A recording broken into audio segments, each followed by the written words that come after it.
Welcome to the Small Steps, Big Wins podcast. I'm dedicated to helping you take control of your life. Together, we'll explore practical tips, expert advice, and inspiring stories to help you overcome obstacles and achieve your goals. Making small changes is possible and can lead to big results. Are you ready? Let's go do this. Marija, welcome to the Small Steps, Big Wins podcast. I'm so thankful for the introduction that Jocelyn made for the two of us to actually get together and have this conversation. How are you today?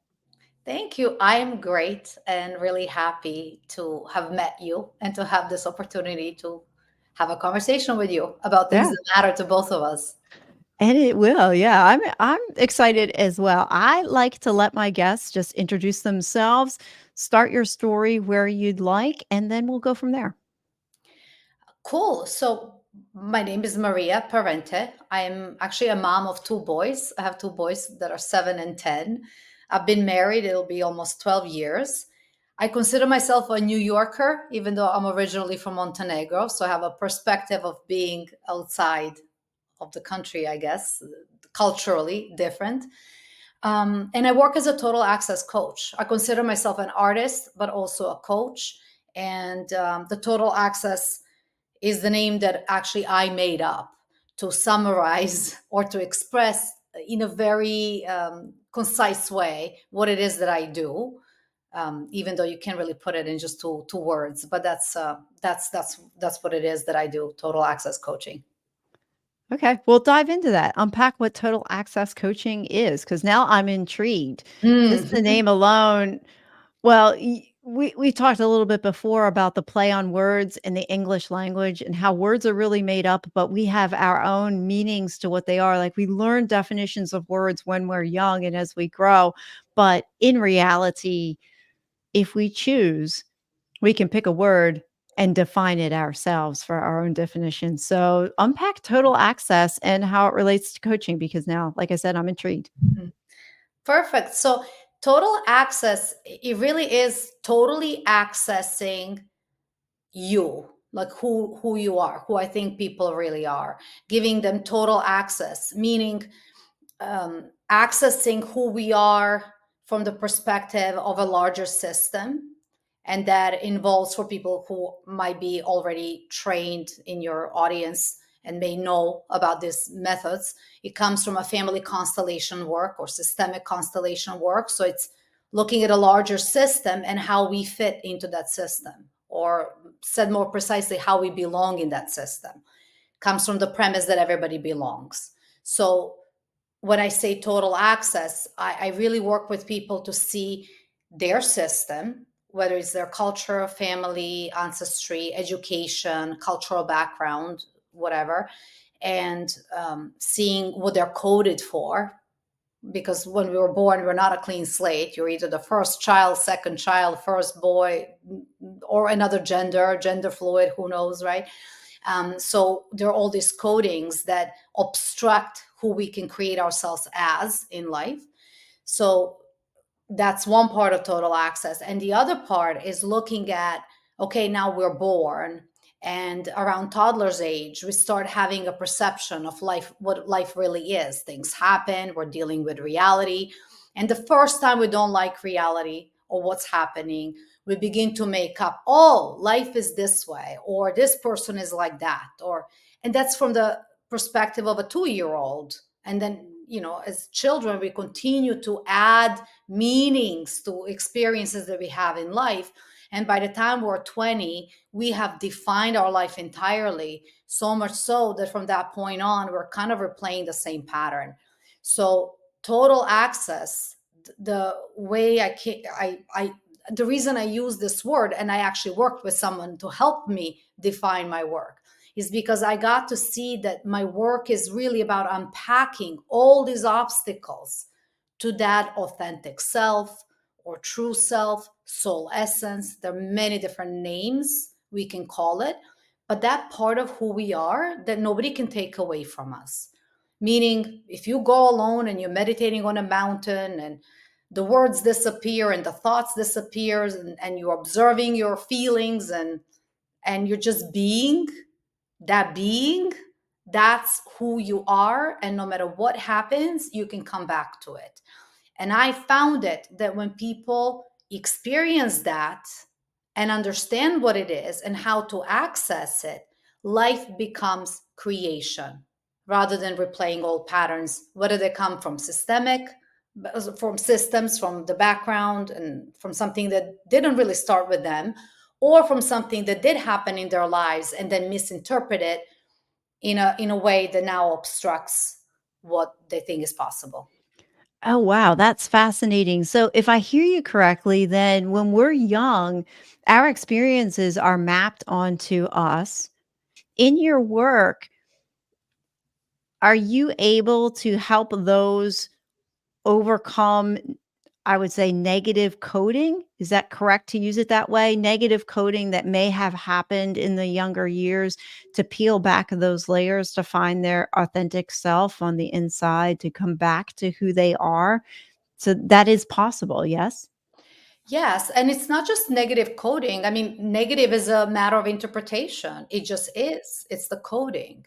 Now, we get to see whether the coding we have is something that we consider a gift and we want to pass on further, or if it's feeling like a burden to us. Like my grandfather was a cardiologist, and my father was expected to go to medical school, and then my uncle, and when that didn't happen, then I was the next one expected to go to medical school.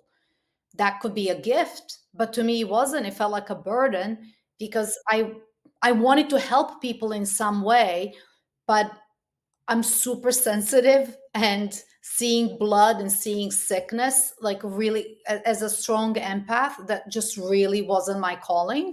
And so I wanted to help people, and that sounded good until I grappled with what doctors really do and realized, well, that's not something that I would like. So that was a burden that felt imposed on me, or that I felt I was expected to do, just because I was good in school and I had straight A's, and they felt like, oh, she can be a doctor. There was no regard for what Maria really wanted, for what I had as gift, that I wanted to nurture and bring into this world further. Y Yeah, how much as parents do we put those expectations on our children that we think they Mhm. should be X, Y, or Z, and they don't actually follow that path, or sometimes they do. I mean, that was my case. I came from a family of educators, so they just expected us to go out and be teachers, you know? "Well, that's what you're Yeah. going to do. That's what your father did.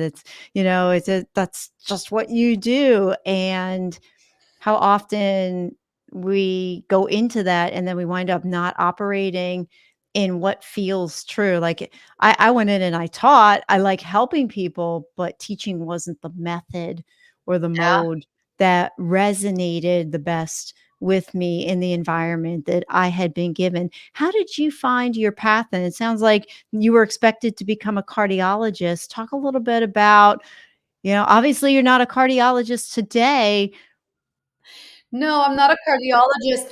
And to be true to what they expected, it was just to be a doctor. It could have been any kind of doctor. And as a matter of fact, I was a pre-med student for about a year and a half. I was in New York, as a Montenegrin who came as an exchange student and then started college. And a year and a half, I think, into pre-med and taking biologies and chemistries and all that I thought I needed to go to medical school, I realized I'm bartending several days a week to pay for school. And I remember chatting with somebody who became my close friends about school in general. And she was sharing that she was studying film, and I couldn't even, like, I was just listening to her, and I wasn't sure if it was jealousy. Like, I could misinterpret it as jealousy at the time, but I was just so fascinated and inspired. And it really comes to that. You know how people say when they share who they are, and when they share what they do freely, that it inspires other people to be. It really was like that. Like, she was so free, and she could choose to study film, and suddenly I thought to myself, why don't I? Like, why did I how did I get to this place where I'm doing something I really don't want to do? And so I really examined that. And I remember coming back home and then telling my mom, who was more supportive of that. Of course, she told me everything that she doesn't, that she thinks wouldn't work around that, and what I need to watch for. And then I came back to Montenegro and shared with my grandmother, who told me, please don't tell your grandfather because he'll have a heart attack if you do. And I found myself like really struggling. Oh my God, like how can I have that impact? How can my happiness and me expressing my desire in the world be like cause somebody to die? Now, thankfully, I am a rebel of sorts. And so I did it anyway. I mean, I probably wouldn't be that unkind right now. I would say that in a nicer way. But it really, how I got to see my passions, which is what was your question, or how I got to uncover that, was actually by just being and walking paths and then examining whether I felt good or it didn't feel good and why not, and peeling off the layers of what didn't bring me joy or contentment and peace, and grappling and being brave to try on things that did, even in what I call like in a face of no agreement, meaning with nobody supporting it and nobody saying yes to that. I felt if I don't, it will die with me. It won't exist ever. So, you know, that's how Yeah, it started. it takes a lot of courage to go back and say to, your family, and, let's face it, our families have influence over us. We'd like to think they don't. We'd like to think we're independent, but in reality, a lot of what we do is shaped by how our families treat us, how, they react to us. Now, It's not exactly, and Sue, it's not up to parents at all, actually. I mean, it might be, right? In some cases, I don't know what's happening in people's households. Maybe some parents are more aggressive. I think you're right. In a world that we live in right now, maybe we're a little bit softer and listening to our children more. But in family constellation work, which I'm trained to facilitate, and that's part of total access, what I use family constellation as a lens because of that premise that as children we're loyal to our family lines, not always to mom and dad, but sometimes to grandmother or grandfather. So in family constellation work, what I've discovered greatly was that things get carried from one generation to another, and it's not, I don't actually even know why this works, honestly. Like, that's actually a hard thing to say, and I think, as a coach, people probably expect that I know it, and I don't actually. The way I work is by inquiring with clients and uncovering their system and seeing what's there. There's no dogma, there's no truth. We look every individual separately. But in most cases, what I found is that we are paying loyalties. If mom was unhappy, it's almost like we don't feel good being happy ourselves. So on some subconscious level, we're putting a lid on what we can achieve. Sometimes there are bad things that happen and we're going complete opposite. But if you're doing something opposite of something else, then you're still sort of walking in the same direction, because this or not this, it's still all about this. It's not empty space on which you can create anything. So whether you're trying to change something that happened or you're trying to ignore that it happened, that thing not resolved, not untangled, still has an impact. And I think those expectations are not even expectations of parents, is what we subconsciously pick up from the environment.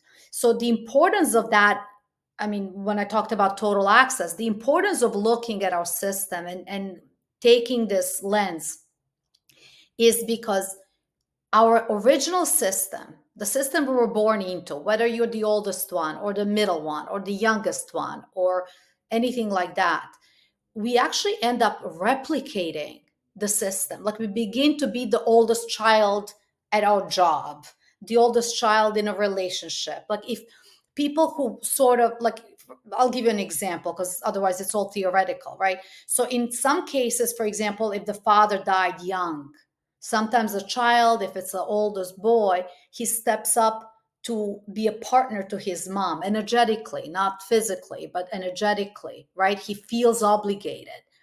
And so that starts being replicated. So that person almost never can really um, feel that they're getting support because they feel they have to step up into the place that actually isn't their rightful place. That person is still a child, even if his father is gone. So in this work, we get to see that they belong here, even with a missing dad. They're still here. They're not partners, they're a child. So that's a kind of disorder that gets replicated, and it's important to see it because when you see it, when you have awareness, you can bring awareness to that. And when you don't like what kind of situations you find yourself in your life, you get that that's where it comes from, and then you have power to change it, rather than just thinking it's happening to you and you have zero power to change it in any way. Yeah, that's an interesting perspective. Is there any other aspect of our ancestry that could affect us in who we are today? Yes, I mean it's I mean it's actually even complicated to talk about it, right? Like even when I have workshops with groups in it and we do an example of family constellation. I mean the work works like this. You actually set up a system and I facilitate and ask questions and we examine together. So it's not like me giving something or forcing an outcome or trying to get a particular answer. It's more about inquiring and understanding. The whole premise of it is, the way I see it is, if we, our original system, let's say mom and dad and however our family looked like. In my case, my mom raised me, dad missing, mom raised me. And then my mom was also very young. So my grandmother helped raise me as well. So that made it confusing a bit of like, who's the mother here? Is my mom a sister or a mom or both? And I'm very close to my mom. And sometimes I treat her subconsciously almost as a sister. You can feel disrespectful. But for example, my mom would say things like, this other person treats their parents with a lot more respect. And it took me years to understand that that is because there's a bigger difference in age between that person and their parents. Whereas between me and my mom is very small difference. I have clients that are older than my mom. So there are times when I kind of break that line and I stop being a child and I try to kind of be on my mom's level. And it always creates conflict. So it's really important to examine it and to see what you uncover. Everybody's life and what I call fabric of existence is quite different. But I mean, since you asked, like, what are the kind of things that can happen? For example, in a case of war and murders and um, people dying young or huge losses of money or um, like bad events like that. If you think about collective consciousness, that is seeking truth.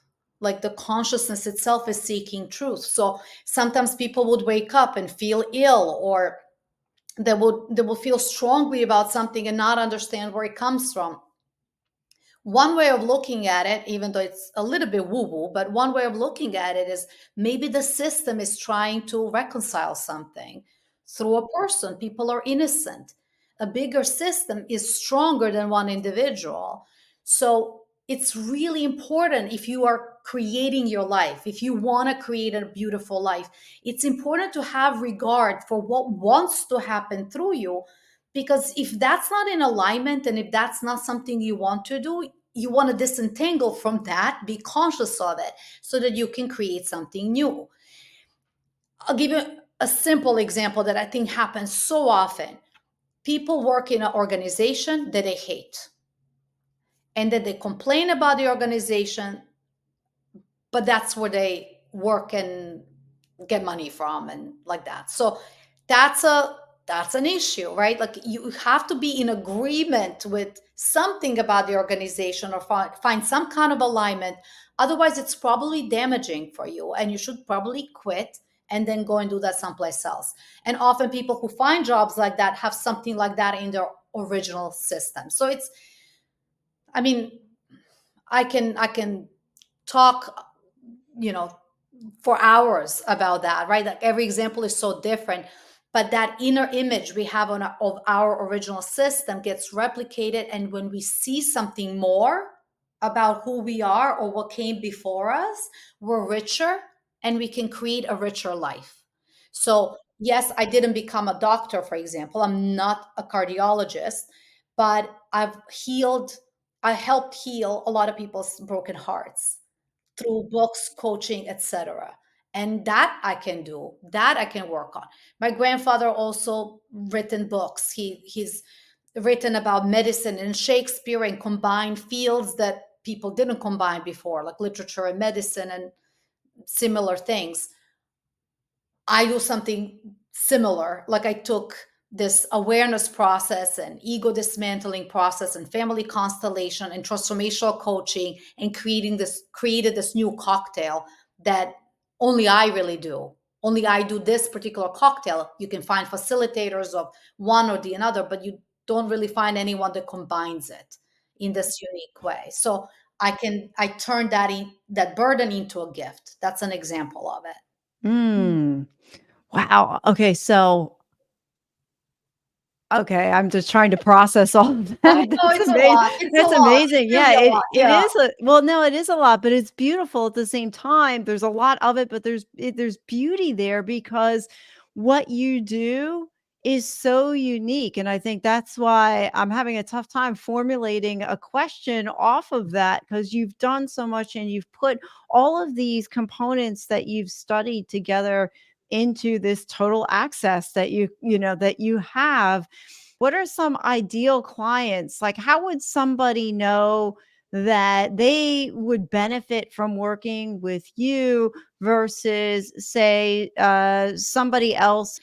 For me, the reason I even do what I do is because I needed somebody who could hold space for sort of all my gifts, or at the very least, not tame a part of me that was a true part of me while they were coaching me on something else. So even if I was doing, for example, singing coaching, yeah, she didn't have to understand my relationships, but at the very least, she didn't diminish that relationships matter to me, if that makes sense. So, some of my favorite coaches, and I had many of them, one of my constellation teacher, for example, is one of my favorite mentors.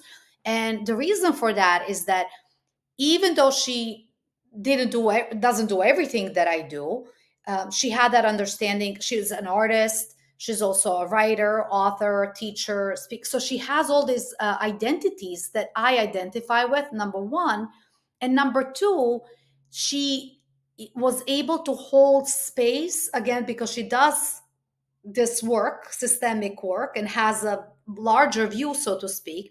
She was always able to hold larger space for me and not try to squeeze me into something that she already knows. So more a space of inquiry rather than a space of knowing. Many coach I mean some of the coaching out there is about knowing or about this is the formula. And while there are certain spaces that I think people have to go through to uncover who they are, and I've created a method for that, so it's not just sit on a call and see what happens. It's not like that at all. It's very actually organized and method. There's a method to it. At the same time, because I have this larger view, I think I give people more space to just be human and be complicated and be messy in their humanity, because I think we all are. So that's one of the biggest differences, that I see even coaching as artistry, as an act of creation. And I can't say what is there for you to create. I think that's an audacious and arrogant statement. So and I think we spoke about it earlier. As a coach, it's almost like I enter your system and your world. And because I don't carry the same burdens that you carry, that you might carry from all the restrictions you had, I see with open eyes. And then I share what I see, and we work together on seeing what's blocking you so that you can step into your full self and create more open space, more possibilities, etc. So that's like one major difference. The other difference is really that my work is very specific to unleashing that which is truly you. Because I think in a world that we live in, a lot of people are arguing or have conflicts because of what they identify with. If you are a member of this religion and this and the other religion, there's almost always a conflict because it's about who sees what's true, and what's true is a point of view of these two very different people. So they can both be right, but in a conversation, often there's a conflict. So I find it so important to tap into who we really are, because that goes beyond this duality that is a state of our material world that we live inside of. And I think that for anyone to create anything, they need to know that first. And then from that point on, if they want a great performance coach, I probably wouldn't recommend Tony Robbins. I would recommend Jocelyn because that's what Jocelyn can do really well. I do the specific discovery, inquiry, and that is the inquiry on who you really are and why are you really here, and then from there replugging you back into your life and having courage to follow that, because I think magic happens when we do. That's my own example. Right, right, because we can't really create from a space of either scarcity or anxiety. It's very difficult to see our horizon that way. I'm curious about what's your average time that you work with somebody for them to say, like, when they start with you to peeling back all those layers and getting to the place where they can be comfortable with who their authentic self is. Oh, that's a great question. um, I have people that I've coached for 10 years. Actually, I think the my oldest client has been with me for over 10 years. And as a matter of fact, she has accomplished all her 10-year goals, because when we started working, we created a 6-month plan, a year plan, 2-year plan, 5-year plan, and a 10-year plan. And she's accomplishing her 10 years, and we're about to create a new one. So that's a example of somebody who's on one end of the spectrum. And I have people who just have one-off sessions. My friend actually shared recently on one of my YouTube videos. She had a family constellation session with me, or one-on-one session, total access, I call it. And then I use whatever tools are necessary. But we did that session, and it was so amazing that for a month she's been having a great experience from having done it. So the truth is, people can work, a different pace, and depending on what works for them, their schedule, their budget, etc. What I find for people who do the entire enchilada, as I call it, the whole total access work with me, and really discover themselves and their mission here and all that, it takes about, oh, I hate saying this because I know it can be discouraging to some people, but I'll tell the truth. It takes about a year to 2 years. Like after a year, you really get it. And then you can access yourself much faster. But by the time 2 years run around, like I think that's about the space where people begin to kind of really know it and live from there, and it's like they're reliable to carry it on. So that's, it's not easy. But the reason it's not easy is not because there's something wrong with them or even with my method. The reason it's quite hard is because the world doesn't operate inside of this knowledge. So we are pioneers, we are on a cutting edge of this type of work. It exists out there in different formats, but it's also still pretty young, and not what you see on social media, not what you see on news, and not where you see most people coming from. So there's a lot of undoing, like where people understand that, and that they have experience or they have circumstances in their life, and then they come back to me and they go, but what about this? But what about this? and like that. So it takes like a few breakdowns like that and dismantling those to begin to build that muscle where you can just do it all on your own. So that's roughly the time. And I think that will decrease the more people do the work and the more I am able to create this movement of people being naturally expressed and free to be creative and express in the world.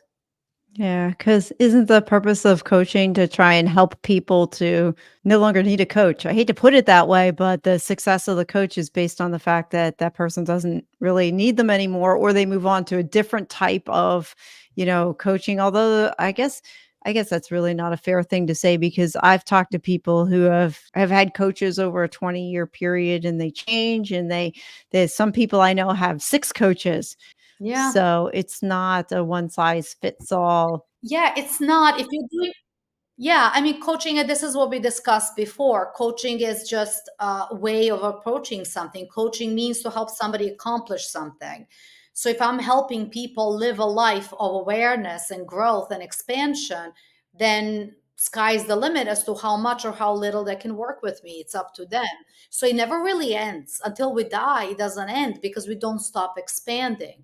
Now, there are certain things that if somebody wants to hit a certain goal or sell a company, grow a company to, I don't know, $10 million and then sell it off, and then they accomplish that and then they stop having a performance coach, that's fine. Or if somebody hits a health goal, then you can stop. But coach is really a partner in transformation. And there are many, again, there are coaches for many different things.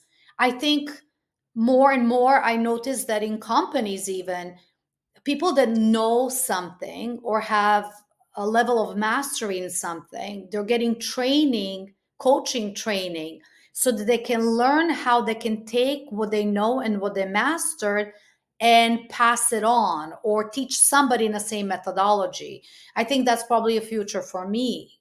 Um, Giving or training people inside of my method. For right now, it's really just me. People, nobody's trained inside of a total access, and uh, I'm not that well known, or I don't have that capacity right now. But that's hopefully the future, because otherwise the whole wisdom will die with me, unfortunately. And unless people read my books or coach with me, that's it. What I can offer them will disappear with me.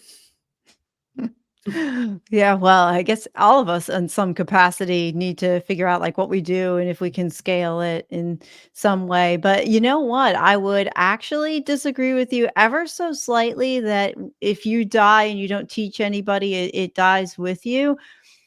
I'm just going to offer you a different perspective. All Mhm. those people that you have coached in some capacity have learned what you taught them. Yeah. So we Yeah. all walk away with something. They walk away with bits and pieces of your methodology. And I think one of the beautiful things of coaching, and this has come out of my own experience with my coach, because we've talked about this.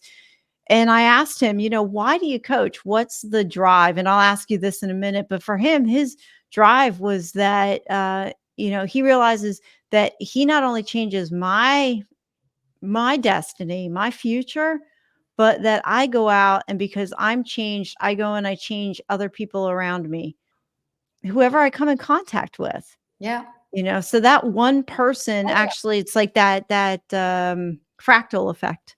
yeah. I mean, it's a ripple effect, and that's true. Like I'm happy you disagree with me, right? Like we can disagree and still. Now, I Even, don't mean it in a wrong disagree. I no, wanna no, no. compliment But you and even, encourage you that, it yeah, really is I know what you mean. You want to make it so that it's replicatable and that somebody else can be able to do what you do from a scalability perspective, and anybody who wants to grow their business, yeah, that's what they want to do, but yeah. It's yeah. I don't believe it dies with you because everybody that you coach takes a piece of you and it takes a piece of their knowledge with you. I think that was the Absolutely. point. Absolutely. And you're right in that I mean, you're right that everybody is already impacted. And that's more of an impact what you're talking about. I'm just speaking about technology that I've developed derived from things that already exist. And one of the biggest reasons I'm actually writing that, and I have a manuscript and have several ebooks, is because I want to capture that unique perspective. Not so that people can replicate me or try to do what I did, but more because if I don't share that perspective, it won't know who can share it. If I don't express it in some way. This is why I'm a big stand for expression. If we don't say what's there, if we don't express what's important to us, it just won't exist.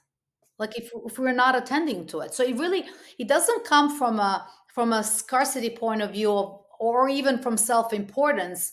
It just comes from that I came to this world and a lot of things had to go right in order for me to be here, and even in order for me to be where I'm at today. A lot of contribution, a lot of people supported me and contributed to me, and I have this authentic desire to express my view of the world through art, through books, through teaching, etc.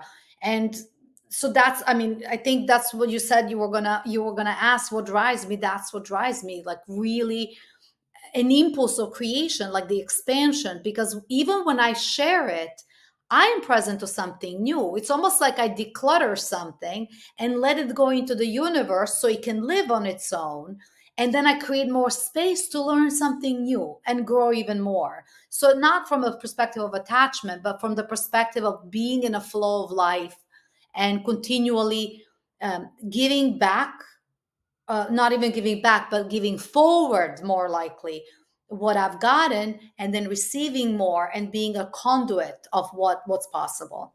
Mm, mhm. What's one of your biggest joys of coaching? Gosh, I love when people get who they are. I love when I notice that people, first of all, when they get that sense of like, you know, when they have so much anxiety. And I think you mentioned anxiety earlier. Anxiety is just a fear of something that hasn't happened yet. It hasn't even happened, but people are suspended in a, and then when they get to see it and they recognize, and their inner wisdom just comes through. It's just, I'm in awe of people. I'm just in awe of what's possible, because it's, I help them remove the obstacles. I see the obstacles. I mind for what's in the way. I don't know what's underneath it. I just know something is, or I come from premise that something is. So we tap, tap, tap, and clear, and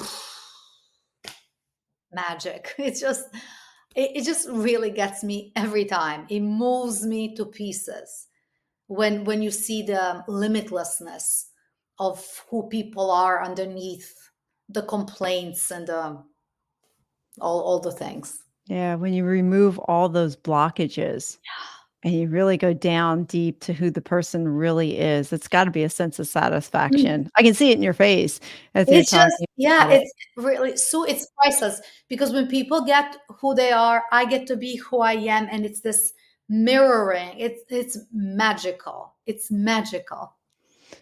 I was gonna ask you about words. So, what does the word abracadabra mean to you? Well, with word I create, and I love that word actually. Jocelyn uses it a lot, but I've read it in different places as well. I truly believe that words create, and we often use words to describe, to say, well, this is how it is. And the moment we do that, we limit what's possible. So language has this ability to be what I call like ego or reaction language, where you are dwelling into all that doesn't work or how you see it, or limited points of view or descriptions, and locking things into our perception. This is how it is. Like, this is how it is, right? Which is language. That, I think, limits. But language also has this beautiful quality to create. When you say, I declare X, or when you say yes when you get married, or when you make a promise, I promise you, like that. So that's a creative part of language. Like with word, I create, and underneath all these obstacles, whether it's systemic from family lines or from things that happen to us, there's just space. And while that space feels like pregnant with some impulse of creativity, it's still language that allows us to communicate and create and build something that hasn't existed before. So even total access, it's created. It's two words we know. I put them together and created what total access is. And now I get to share that. So it's a very, very powerful tool.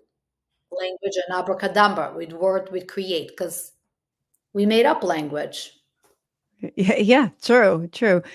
What's your perspective on conversations that maybe you might have had with clients? I'm going out on a line. I'm going to assume something here for a minute. Mhm.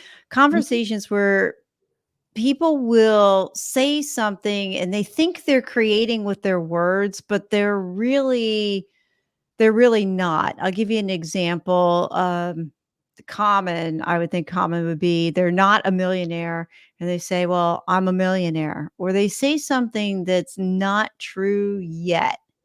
What do you do in that situation? Since they're using that words, it's not true yet. Well, it really depends. When somebody says I'm a millionaire and I don't get inspired by that, that's the first thing to look at. I don't believe you. So I use, because I've done work to get to my essence and I know kind of my pitfalls, if you will, like um, the way I avoid dealing with responsibility, etc. Like I know myself to well, let me put it that way.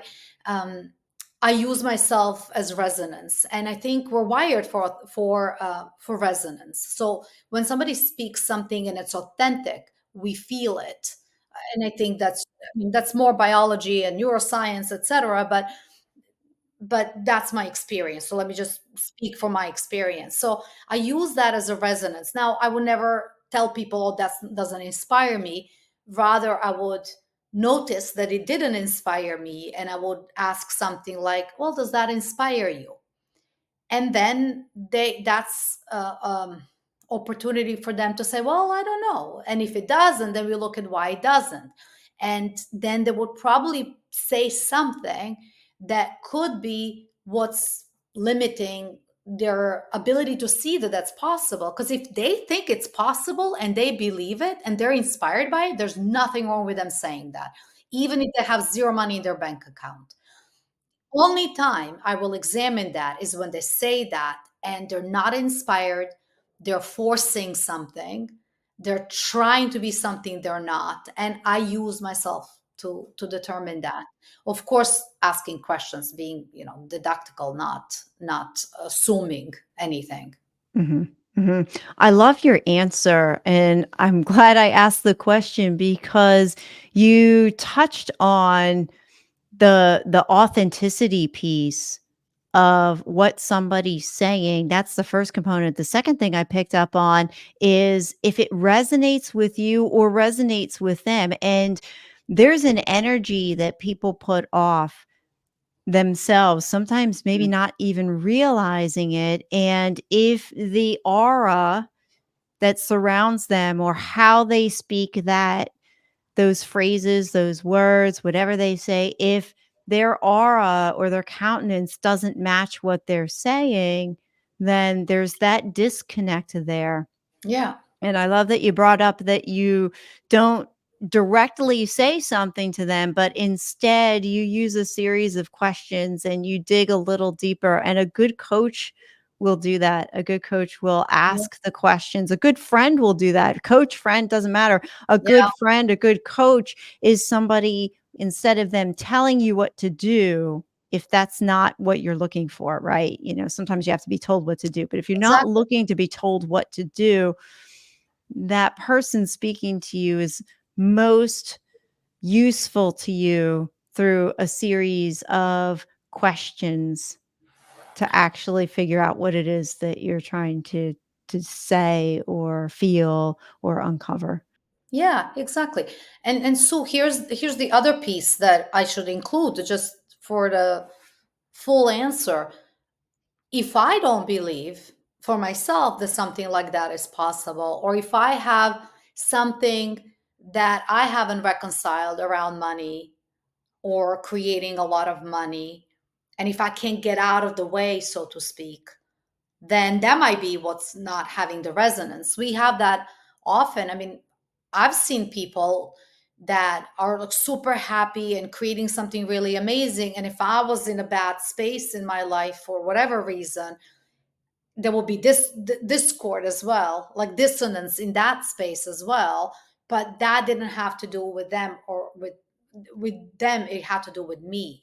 So as a coach, I think one of the most important things that we have to um, really find a way to train ourselves in is our own personal integrity.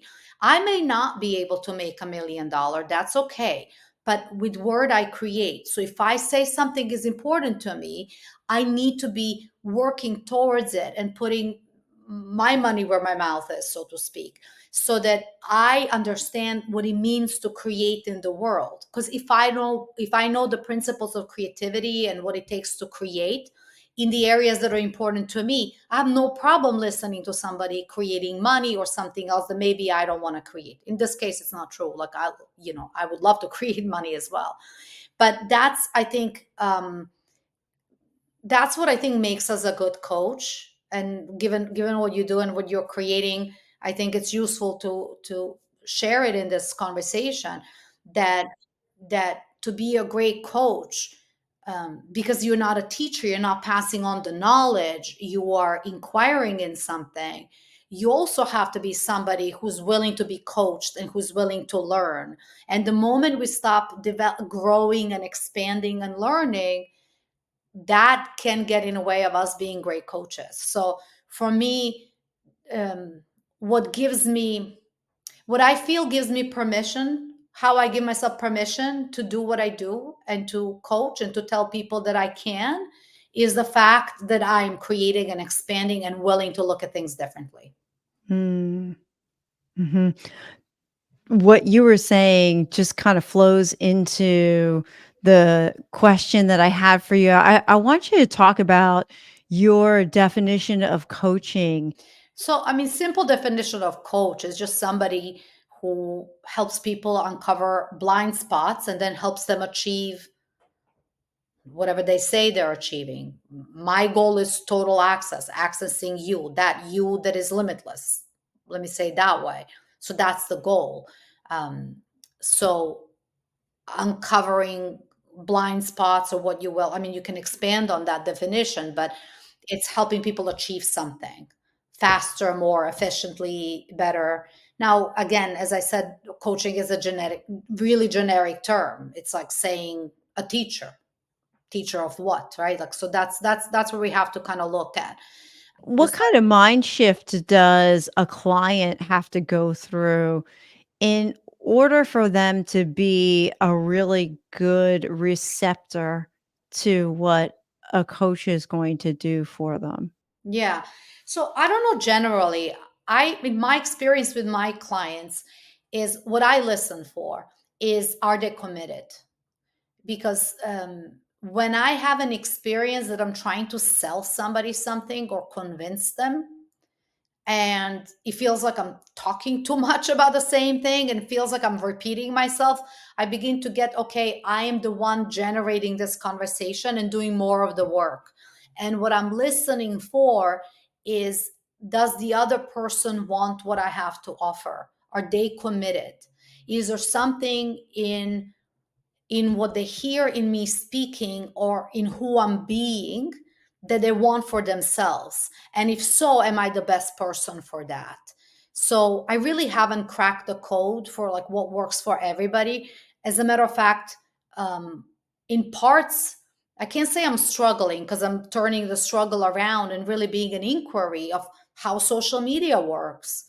One thing I'm beginning to get is, wow, like I'm actually not listening because I don't know how to listen on social media. Who do you listen? Where does listening happen? Is it in likes or comments or DM messages personally to me from what I posted. So I feel almost like I'm a TV, I'm projecting and not getting feedback. So, some people are masterful at that. I am not.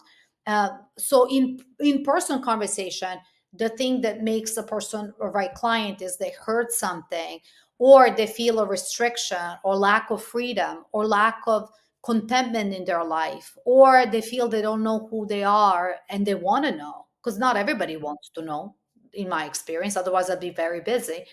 and and then they come to me and I feel that, like, I can get their commitment, and that's the right client for me. And I can just do what I do well, right? Like, it's a match. It's like in relationships or in everything. So that's what I think is the most important, like a real commitment, and to what I'm saying I do, rather than like something that they have an impression that is not maybe true.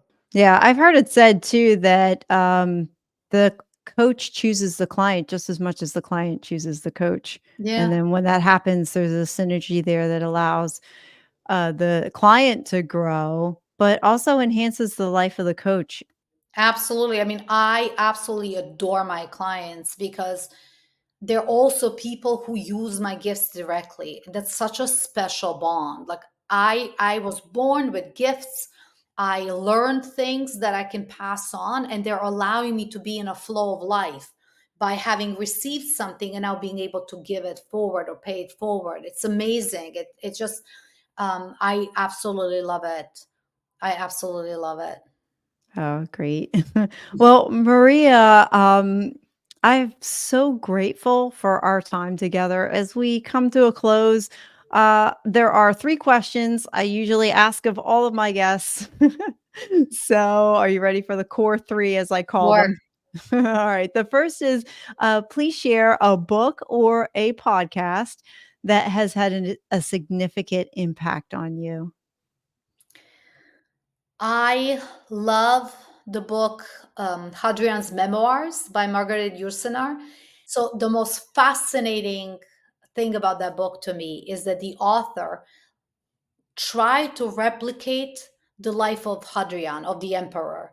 She tried to experience things that he experienced, travel the places he traveled.